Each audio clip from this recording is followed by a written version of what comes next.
अस्सलाम वालेकुम। कैसे हैं भाई आप लोग? खैरियत से हैं? ठीक ठाक है यार। अभी कल परसों पीएसएल का मैच हो रहा था तो उसमें ज़मान खान बॉलिंग कर रहा था लाहौर कलंदर्स के लिए। तो उसको मार वार पड़ी, कुछ हुआ, छक्का पड़ा, चौका पड़ा, तो उसके बाद वो हंस रहा था। तो वसीम अकरम कमेंट्री बॉक्स में बैठा हुआ था। तो वसीम अकरम बड़े नाराज़ हुए इस बात पर। उन्होंने कहा इसमें हंसने की क्या बात है यार, मतलब हंस क्यों रहा है ये बंदा? तो वसीम साहब, मसला ये है कि आजकल पाकिस्तान क्रिकेट में जो है ना, ये बहुत ज़्यादा होने लग गया है। मतलब ये मतलब पीएसएल को भी मतलब पता नहीं क्या एक मजाक बना लेते हैं चंद एक प्लेयर्स के। छक्का पड़े, चौका पड़े, आउट हो जाए तो या तो ज़्यादा एक्टिंग होगी आउट होने के बाद कि जैसे बल्ले का कसूर था या विकेट का कसूर था, अपना कोई कसूर नहीं था। और फिर बॉलर जो है वो मार खाने के बाद वो मुस्कुराते हैं। बहुत सारे ऐसे बॉलर्स हैं। And I totally agree with Wasim Akram के यार, जब आप कॉम्पिटिटिव क्रिकेट खेल रहे हैं इतने हाई लेवल की, तो उसमें तो फिर कोई गिव एंड टेक होता ही नहीं है। अगर आपको छक्का पड़ रहा है तो आपकी ये इंसल्ट है। एंड यू हैव टू, मतलब फॉर अ फास्ट बॉलर तो ये कुछ साल पहले जो है एक वो समझा जाता था, क्या कहते हैं अपना, मतलब बहुत बुरी बात समझी जाती थी अगर बॉलर जो है छक्का खाने के बाद, चौका खाने के बाद जो है वो मुस्कुराए। बॉलर एक ही सूरत में मुस्कुराता था, fast bowler in the past, और वो उस वक्त होता था जब वो बहुत अच्छी गेंद करता था, बैट्समैन बीट होता था, उस पर वो मुस्कुराता था। उसके अलावा कभी वो मुस्कुराता नहीं था। लेकिन आजकल भाई ज़माना चेंज हो गया है। तो अब ज़माना भी चेंज हो गया है, बाकी टीम इंडिया जो है टेस्ट के लिए वो भी बिल्कुल अब चेंज हो गई है। इसलिए क्योंकि जाहिर सी बात है, अपना विराट कोहली रहे ना रोहित शर्मा रहे टेस्ट क्रिकेट में इंडिया के लिए अवेलेबल, और ना अश्विन है। तो आज जो स्क्वाड अनाउंस हुआ इंडिया का, टेस्ट स्क्वाड जो अनाउंस हुआ, लाइक काफ़ी उस पर लोगों ने अपने मतलब राय दी है। किसी ने स्ट्रेंज का है, किसी ने डिबेटेबल का है, सब कुछ का है। लेकिन if I look at the squad overall, there are two things which stand out to me. One is the what do call it, exclusion of Sarfaraz Khan. इसलिए क्योंकि सरफराज खान आप कुछ भी कहें, मतलब the guy has got guts, and the guy in the 6 test matches that he has played for India, he has shown that he is one of those few players in the Indian team जो कि मतलब counter attacking test cricket में वो batting कर सकता है।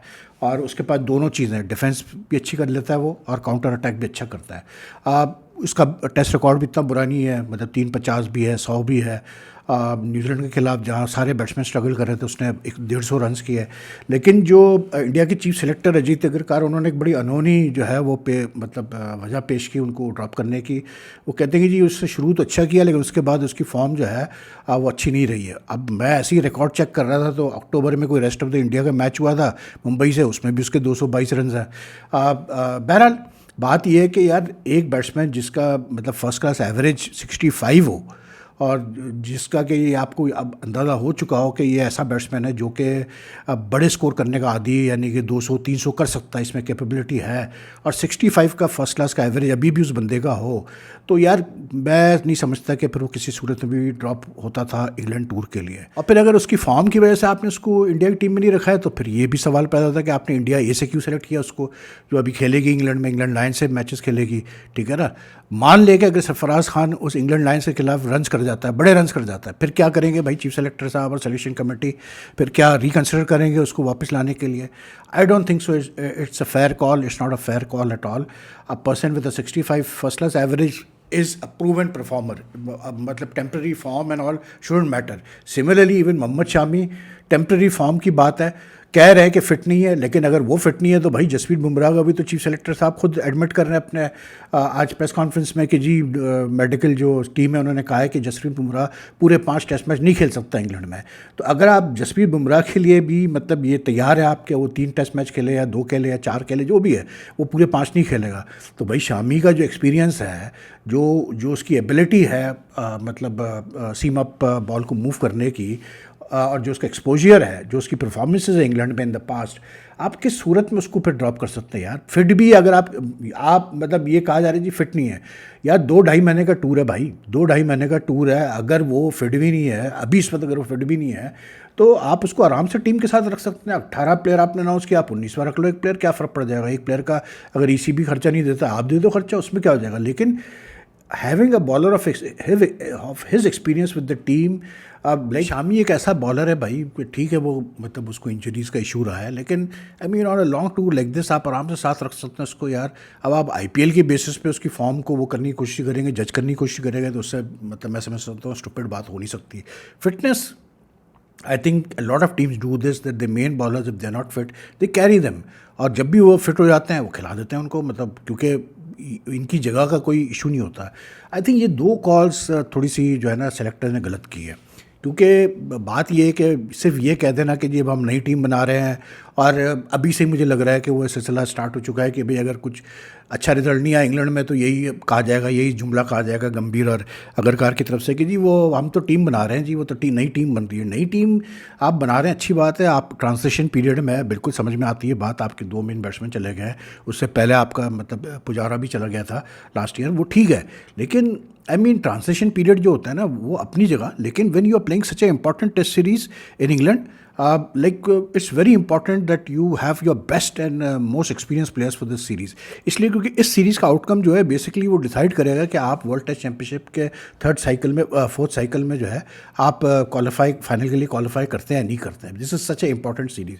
तो I mean give it the name of just transition and then say कि जी वो तो ट्रांसिशन पीरियड था, ये मेरी समझ में नहीं आता भाई। ये सीरीज़ ऐसी नहीं जिसको आप मतलब इतना हल्का ले सकते हैं। बाकी टीम देखें यार, मैं I can't make any sense of Washington Sundar being in the team for the England tour. मतलब इससे बेहतर था यार आप एक मतलब right arm specialist leg spinner डाल देते हैं। मतलब अब ये अगर आप पूरे टीम में ये बिट्स एंड पीसेस प्लेयर डालेंगे तो फिर बात बन। अब आपने नीतीश कुमार रेड्डी को भी रखा हुआ है, आपने शरदुल ठाकुर को भी रखा हुआ है क्योंकि जी वो पेस बॉलिंग कर लेते हैं, लेकिन मतलब यार जब आपने ऑलरेडी आप मतलब अर्शदीप सिंह को, which is a very good selection, I am so happy to see Arshdeep Singh in the team, इसलिए क्योंकि ये बंदा इंग्लिश कंडीशंस में बहुत ही न्यू बॉल के साथ खतरनाक होगा इसको अगर मौका मिलेगा तो।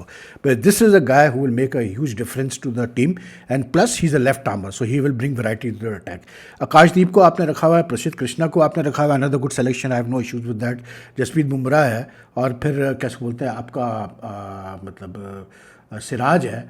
तो फिर प्रॉब्लम क्या है यार, फिर मुझे बता देना, 1 2 3 4 5 तो आपने वैसे ही स्पेशलिस्ट फास्ट बॉलर रखे हुए हैं, तो फिर मतलब क्या आप करने वाले हैं? वही ऑस्ट्रेलिया वाला सीन कि जी नीतीश कुमार को खिला दो, ऑलराउंडर्स को खिला दो, बिट्स एंड प्लेसेस को। Test cricket bits and pieces की जगह नहीं है, ये वाइट बॉल में चल जाता है भाई, टेस्ट में नहीं चलता। टेस्ट में you need proper allrounders like Jadeja. Jadeja एक प्रॉपर ऑलराउंडर है, वो बैटिंग भी कर लेगा टेस्ट में, वो बॉलिंग भी कर लेगा। ठीक है, but I have serious doubts over Thakur, Nitish Kumar Reddy and even Shardul Thakur. ठीक है, एक आप रख लेते ऑलराउंडर, ठीक था, लेकिन सुंदर की जगह एक left arm right arm left spinner की बिल्कुल जगह बनती है। इंग्लैंड में leg spinners have always been successful. Why pick a off spinner, why pick a मतलब off spinner who is not even a specialist off spinner. Ashwin अगर अब नहीं है तो फिर आप ग्रूम करें किसी ऑफ स्पिनर को, लेकिन आप एक ऐसे ऑफ स्पिनर को रख रहे हैं जो कि ज़्यादा वाइड बॉल का है। ठीक है, इट्स नॉट दैट सुंदर has not perform well in red ball, he has done well, but you know like कुछ चीज़ें आपको सोचनी पड़ती है। क्यों? इसलिए कोई इंग्लैंड में है, उनकी टीम में ज़्यादातर राइट हैंडर्स उनके स्क्वाड में बैटिंग जो है, like except for Stokes and Ben Duckett कोई और है तो मेरे जहन में इस वक्त नहीं है, लेकिन यही है टॉप ऑर्डर में 2 लेफ्ट हैंडर्स। तो फिर क्या ज़रूरत है आपको 3 बिट्स एंड पीसेस प्लेयर्स लेने की? ये जो Nitish Kumar Reddy, his form has not been in the best in the IPL. Secondly, when he even went to Australia in the first 3 test matches, he was okay. But after that 100 that he got, he totally fell apart. मतलब वो लगता नहीं है तैयार था उस वक्त वो उस लेवल की टेस्ट क्रिकेट के लिए। तो आई डोंट नो यार, मुझे समझ में नहीं आया कि ये जो बिट्स एंड पीसेस की जो सिलेक्शन है ये क्यों की गई है। I mean what's the purpose of having this bits and pieces player in the team. Batting का जहाँ देखें, फास्ट बॉलिंग तो ठीक है, कुलदीप भी ठीक है। जहाँ तक रही बात इसकी कैसे बोलते हैं अपना बैटिंग की, तो सरफराज का जैसे मैंने कहा कि बनता था, सरफराज का बिल्कुल बनता था। सरफराज को आप मतलब अभिमन्यु इस्मरान की जगह आप ले सकते थे, मतलब not necessary. The best part is कि ये जितने बैट्समैन हैं जो सिलेक्ट हुए हैं, ठीक है, गिल और जायसवाल तो चले मैं नहीं कहूँगा कुछ भी, केल भी नहीं कहूँगा इसलिए क्योंकि they all been playing recently, लेकिन the rest of the batsman, Sai हो गया या अभी ये एस्वारन हो गया, करुण नायर हो गया, ये सब के सब, इन सब की जो batting first class batting average है, इवन मतलब गिल की और सबकी, it's not even close to the batting average of Sarfaraz Khan first class की। तो मतलब एक बंदा प्रूवन परफॉर्मर है फर्स्ट क्लास में रेड बॉल क्रिकेट में, ठीक है। लेकिन I will say this much के करुण नायर को डिज़र्व करता था बिल्कुल, इसलिए क्योंकि उसने इतने रन्स किए हैं लास्ट डोमेस्टिक सीजन में कि इसको अगर आप चांस नहीं देते, ठीक है you are taking a risk क्योंकि 7 साल बाद उसको आप इंटरनेशनल क्रिकेट में ला रहे हैं, but with Kohli gone I think कि ठीक है करुण नायर की जगह बनती थी. Sai Sudharsan is a very good batsman, there is no two ways about it, and he is been in great form in the IPL, specially in this IPL. He is got 7 first class hundreds also. मतलब list A में इसकी अच्छी performance है, India से 3-4 matches खेला उसमें उसने अच्छा खेला है. He is done well for India A, या जो सेकंड स्ट्रिंग इंडिया टीम थी. लेकिन इस वक्त आई डोंट नो यार इसकी जगह मतलब बनती थी या नहीं बनती थी साई सुदर्शन की, क्योंकि आई मीन IPL खेल के एकदम से टेस्ट मैच में जाना बहुत बहुत फ़र्क होता है यार. दूसरा एस्परन लाइक ठीक है, he is a very good, he got a very prolific domestic record, उसको कप्तान भी बनाया अपने इंडिया ए स्क्वाड का. लेकिन recently when he played in Australia, I mean मतलब in the last tour for the India A, he couldn't click, he failed in all 4 or 5 innings, ठीक है ना. तो थोड़ा सा that's where my what do call it reservations are. बाकी ठीक है यार, ऋषभ पंत भी ठीक है, जुरेल भी ठीक है, जडेजा भी ठीक है, शुभमन गिल तो जाहिर सी भी आता ही आता है, जायसवाल भी ठीक है, केएल भी ठीक है, करुण भी ठीक है. लेकिन otherwise this team, the pace attack is pretty good, pretty balanced, ठीक है. जसप्रीत बुमराह कितने मैच खेलता है ये इंपॉर्टेंट है. सिराज की क्या फॉर्म होती है ये इंपॉर्टेंट है. लेकिन the most important thing is कि ऋषभ पंत कितने जल्दी फॉर्म में वापस आता है, क्योंकि ऋषभ पंत का फॉर्म में आना बहुत ज़रूरी है. ऋषभ पंत अगर फॉर्म में नहीं आया, ठीक है आपने ध्रुव जुरैल को रखा हुआ है, लेकिन ऋषभ पंत एक बड़ा सीनियर एक्सपीरियंस प्लेयर है, who's got the match temperament to win you, and he's won you test matches in the past. He's got a good record in England also. तो आई थिंक इसका फॉर्म में आना बहुत ज़रूरी है ऋषभ पंत का, क्योंकि अगर ये फॉर्म में नहीं आया इंग्लैंड में, जैसे IPL में स्ट्रगल कर रहा है वहाँ भी स्ट्रगल करता रहा, तो फिर मुश्किल हो जाएगी. बॉलिंग मुझे ज़्यादा तगड़ी लगती है, स्पिन एंड पेस, लेकिन बैटिंग में थोड़ा सा वो एक अभी क्वेश्चन मार्क है कि ये एडजस्टमेंट्स कितनी जल्दी होती है. अब रही बात जी, सबसे इम्पॉर्टेंट बात है कप्तानी की. आपने शुभमन गिल को कप्तान बनाया, उसकी वजह मुझे साफ नज़र आ रही है.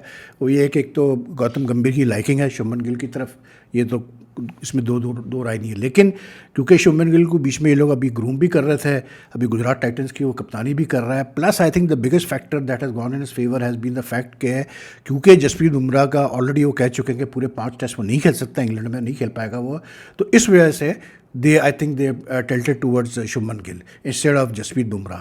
ऋषभ पंत की फॉर्म ऐसी है कि इस वक्त क्या आप ऋषभ पंत को कप्तान बनाएंगे, वो तो खुद इतना परेशान है कि वो पहले अपनी फॉर्म वो नॉर्मल सी पे तो आया तो फिर बात बनेगी, तो नॉर्मल सी पे वो आएगा, तो फिर इसलिए शायद पंत को भी इन्होंने कप्तान नहीं बनाया. तो आई थिंक ठीक है, अभी आपने गिल को बना दिया है, लेकिन माई पर्सनल ओपिनियन, ऑब्वियसली बात है, you have every right to disagree, but I have said this always कि मुझे नहीं गिल में वो मतलब वो फायर नज़र नहीं आती है एक एस्ट्यूट लीडर की, एक इंटेलिजेंट लीडर की, एक इनोवेटिव लीडर की. ही is a okay captain, that's it, but he is not a leader. ये मैं आपको बता दूँ, कैप्टन और लीडर में बड़ा फ़र्क होता है. मैं बार बार ये बात करता हूँ. कप्तान ठीक है, वो लीडर नहीं है. वो इंस्पायर नहीं कर पाएगा जैसे कोहली करता था, धोनी करता था, रोहित शर्मा कर सकता था. इसमें वो क्वालिटी नहीं है भाई. मैं आपको ये जितने भी है ना, इसमें सिर्फ एक बंदा ऐसा है ऋषभ पंत जिसमें वो क्वालिटी है इंस्पायर करने की, लेकिन वो फॉर्म में नहीं है अनफॉर्चुनेटली. बाकी तो किसी में नहीं है क्वालिटी भाई, इवन बुमराह में भी नहीं है वो क्वालिटी. तो आई डोंट नो यार, मतलब कैसे ये अब हैंडल करेगा गिल, इसकी फॉर्म पे कितना फ़र्क पड़ता है, क्या होता है. But he is a good player. His batting form will be very, very important for India. How he fares as a captain, especially as a batsman, is going to be very important. I don't think कि England वाले ऐसी pitches आपको देंगे 5 test matches में, जिसमें कम से कम 3 pitches तो ऐसी होंगी जिसमें आउट एंड आउट जो है बहुत सीम स्विंग होगा. ये मैं आपको बता दूँ, क्योंकि दे नो कि जहाँ आपने इंडिया को थोड़ी सी फ्लैट विकेट ऐसी दी कि जो फ्लैट होना शुरू हो गई, तो ये सारे मतलब stroke players like Gill and punt and Jaiswal, KL, ये चुप नहीं छोड़ेंगे आपको, सीधी सी बात है. इंग्लैंड की जो वीकनेस है ना, वो मुझे उनकी बॉलिंग में नज़र आती है. The inexperience of the bowling lineup, ठीक है. लेकिन the batting is doing solid. आज उन्होंने जिम्बाब्वे को मतलब एक इनिंग्स और कोई 40 रन से हरा दिया. और जो अक्लमंदी बेन स्टोक्स कर रहा है कि वो शोएब बशीर को खिलाया जा रहा है. अब आज 6 विकेट ली शोएब बशीर ने. अब बहुत कॉम्प्रहेंसिव विन थी, क्या उसको बोलते हैं अपना, उसकी इंग्लैंड की. This is the first match of the summer for the England team, so they have started off well. But obviously India will be a different, what you call it, all together opposition. लेकिन this is the first time that India will be without the experience of Kohli, Rohit, Ashwin, even Pujara, even for that matter जिनका run है एक साथ ही अब ये नहीं है, तो फ़र्क पड़ेगा. बहुत फ़र्क पड़ेगा। और इनफैक्ट पता है, मैं तो अगर सिर्फ इस टूर को देख रहा होता ना, सिर्फ एक टूर की मैं बात कर रहा होता कि यार ये सीरीज़ जीतना ज़रूरी है, शॉर्ट टर्म में अगर देख रहा होता, तो there was nothing wrong in giving a shot to Ajinkya Rahane. ठीक है, he is 37 and all that, लेकिन the way he is batted in the IPL, the way, although I believe के T20 को नहीं कंपेयर करा आप टेस्ट से, लेकिन वो एक प्रूवन 70 टेस्ट का खिलाड़ी है, वो 70-80 टेस्ट का खिलाड़ी है, जो उसमें अभी भी फिटनेस है। Plus he is a very good lucky leader for India, he is got a remarkable record as a captain. जब भी उसको मौका मिला स्टैंड इन करने का, recall 2021 Australia tour, the guy really led India very well in the last 3 test matches. तो बाकी IPL का मैच चल रहा है, कल PSL का फाइनल है, तो लाहौर कलंदर और Quetta Gladiators, Quetta have the momentum in the PSL, Lahore will have the confidence because they are playing their what you call it 4th final in 6 years time. तो मज़ेदार फाइनल होना चाहिए कल लाहौर में। बाकी सब खैर है जी, आप अपना ख्याल रखें। आपको ये वीडियो पसंद आए तो लाइक एंड शेयर कीजिएगा, अपना ख्याल रखिएगा। फिर